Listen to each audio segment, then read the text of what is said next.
দর্শক ভিডিওটা শেয়ার করবেন। এই মুহূর্তে 2000-এর মতো সংযুক্ত আছেন, সবাই যদি শেয়ার করেন 1 ঘন্টাও কিন্তু সময় লাগবে না। এই মুহূর্তে দুটি ছবি দেখাচ্ছি আপনাদেরকে। প্রাণ ভয়ে কিভাবে বেসমেন্টে আশ্রয় নিয়েছেন সাধারণ মানুষ, কারণ যেভাবে আবাসনগুলিকে টার্গেট করে একের পর এক মিসাইল হামলা চালাচ্ছে ইরান, তার জেরেই কিন্তু একেবারে বিধ্বস্ত হয়ে পড়েছে আবিবের মতন বড় বড় শহরগুলি। ইসরায়েলের একাধিক জায়গা ঠিক এভাবেই ক্ষেপণাস্ত্র ছুটছে, লাগাতার ক্ষেপণাস্ত্র ছুটছে ইরান।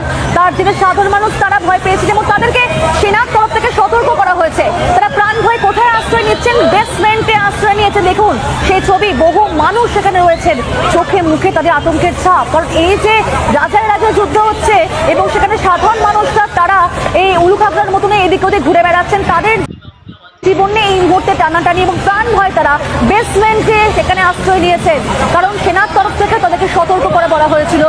এবং সেখানে কিন্তু বারবার মুহুর্মুহু দেখা যাচ্ছে, সাইরেন বাজছে। দেখুন এই মুহূর্তে আবাসনগুলি আরো একবার ছবি দেখাচ্ছে। এই আবাসনগুলিকে দেখে কিন্তু কার্যত বোঝা যাচ্ছে না যে সেখানে যে আবাসনগুলি আগের অবস্থায় কেমন ছিল।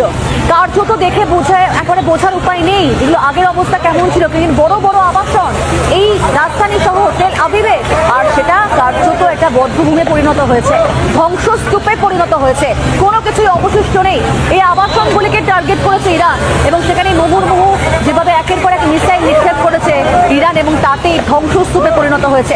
উদ্ধারকারী দল তারা সেখানে পৌঁছে যান সাধারণ মানুষকে উদ্ধার করার জন্য, কিন্তু মানুষ ততক্ষণে প্রাণ ভয়ে একেবারে সন্ত্রস্ত হয়ে পড়েছেন। তারা বেসমেন্ট হামাসের ভয়ে দেশ ছেড়ে পালাচ্ছেন ইসরায়েলিরা। বিমানবন্দর এবং দূতাবাসগুলোতে হুমড়ি খেয়ে পড়ছেন অনেক মানুষ, কিন্তু হাজারো মিসাইলে ঝুঁকিপূর্ণ আকাশসীমায় বিমান ওড়াতে রাজি নয় এভিয়েশন সংস্থাগুলো, তাই বাতিল হচ্ছে ফ্লাইট। নিজ দেশের নাগরিকদের উদ্ধারে সামরিক বিমান পাঠাচ্ছে কোনো কোনো দেশ। হামাসের আক্রমণে একদিন না যেতেই হুমড়ি খেয়ে দেশ ছাড়ছেন ইহুদিরা। বিমানবন্দরে চাপ সামলাতে ঘাম ছুটছে এভিয়েশন কর্মীদের। একদিনে দেশটির বেন গুরিয়ান বিমানবন্দরের একটি টার্মিনাল